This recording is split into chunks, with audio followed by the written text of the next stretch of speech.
Thank you again, Raul. Our final talk is going to be given by Hojjat Azimi, and it's titled Representation of Spatial Frequencies in Neural Populations of Human Temporal Cortex.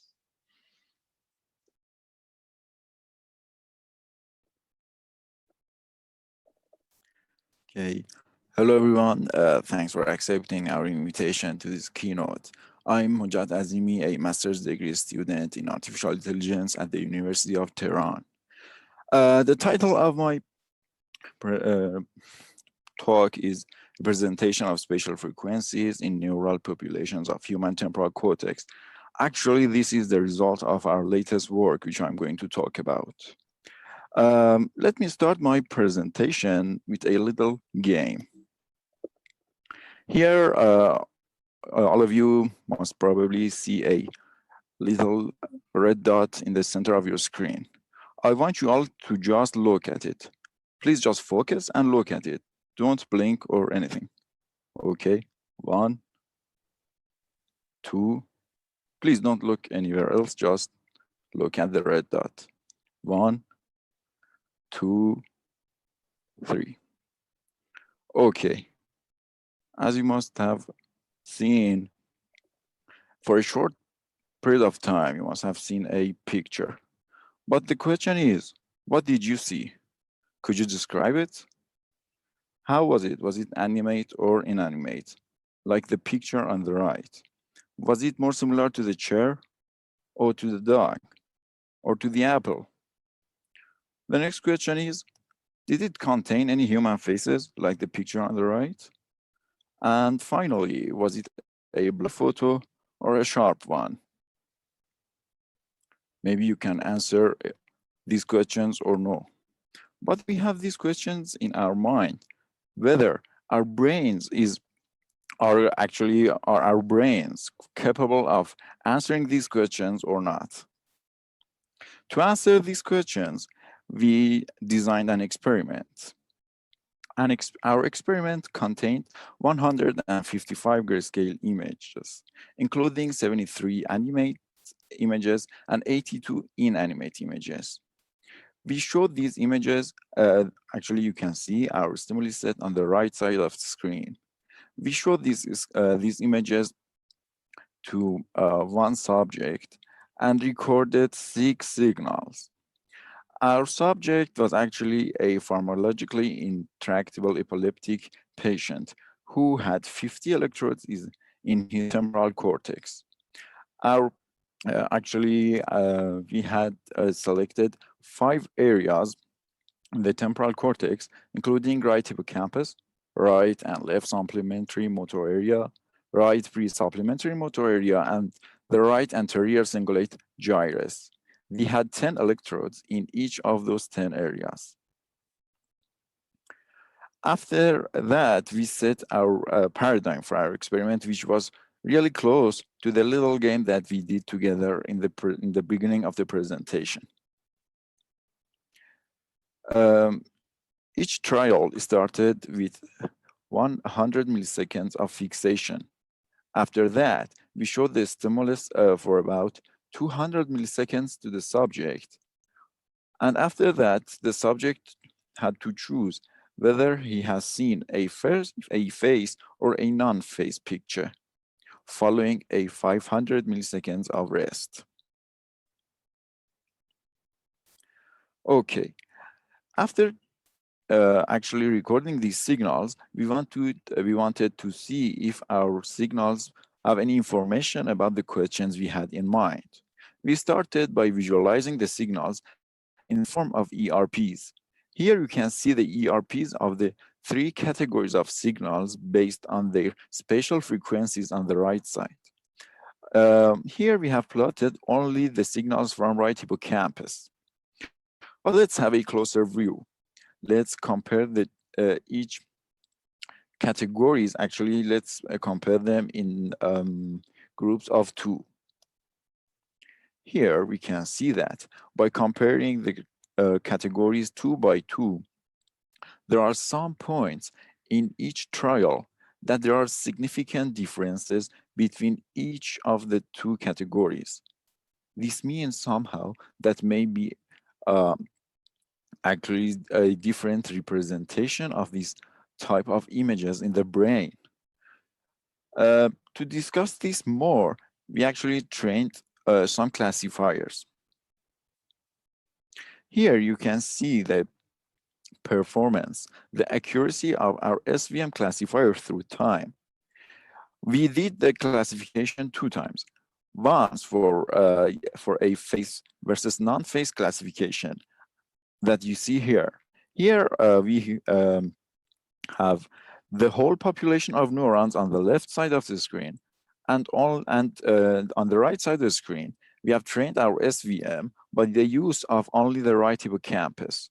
We can see that by as the time goes through, our classification accuracy goes high, which means the perception of the image category actually. After that, we again repeated this experiment, but this time to classify between high spatial frequency versus low spatial frequency. Here again, we can see the in the form of bar charts with standard error drawn in red lines, that our accuracy goes high, and again, there's a significant information behind the signals that we have recorded.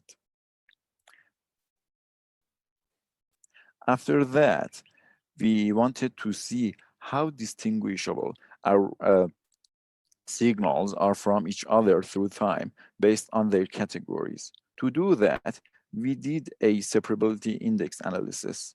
Let me have a short review of separability index. So in order to calculate separability index, we first calculate separability between each class, between actually the subjects, the samples of each class, which we call here actually as indexed I. And the total within class scatter is called as index W.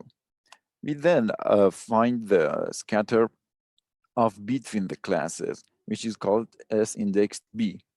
Finally, our separability index is calculated by this formulation. Okay, now let's see how our SI changes through time. Here we can see how our temporal dynamics of SI is. Here the 0 indicates when we are showing the stimulus to the subject. As you see, the signals start to separate from each other through time right after we have shown the stimulus to the subject, and it has a nice peak here. So we can say that there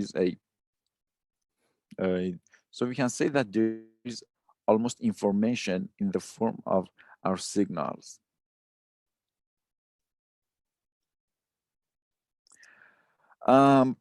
Actually, that's it because of the short time that we had. But we have done much more analysis that I like to show to you, but I don't have time. So if you want to know more, I'd be grateful to show them to you. Feel free to contact me. Thank you. So thank you. That was a really great presentation, really clear. We actually, so if anyone has questions, they should post them in the Q&A. You do have time to share the results there if you would like to, just to generate more questions. Otherwise, we can open the floor for discussion, whichever you'd prefer. I believe it is better if you let them ask their questions. Great.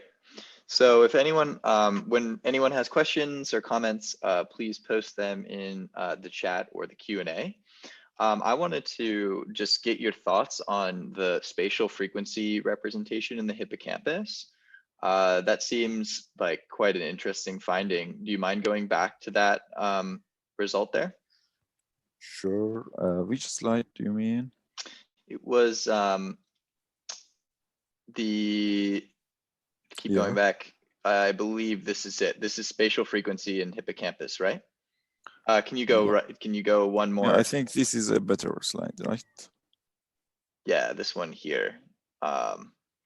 So So in this case, the plot that we should be looking at if we're comparing the spatial frequency dynamics is the leftmost plot, correct?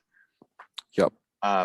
So it looks like you've got kind of an antiphase oscillation, whereby there's like periods of time where, especially early, you can see like right at about 200 milliseconds, and then again at 1,000 milliseconds and 1,200 milliseconds. It seems like there's this like pretty strong oscillation. Did you have did you have any thoughts about that? Yep. Actually, after reviewing the literature in this field, we saw that the same results have been seen, and there's actually other experiments being done by invasive methods, and I believe this is actually the time that it takes for information to transfer from the eyes of the subject to the back of his head. Actually, I mean, to go through the temporal cortex. That is the reason behind this dynamic, I believe.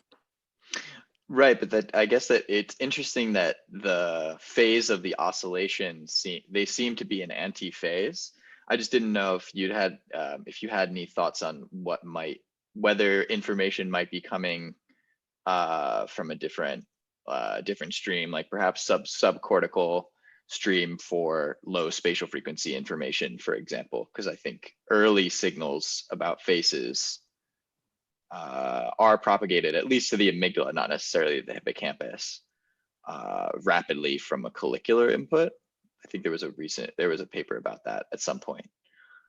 But I really think that the fact that you see a difference between high and low spatial frequency is very interesting. Yep. So we've got time for one more quick question if anyone has one. So I'll give it another couple seconds for that. In the meantime, we've got messages coming in that you had a very clear presentation, so that's great. And with that, I think it's actually about time that we can adjourn the session. So I want to thank all of our speakers again.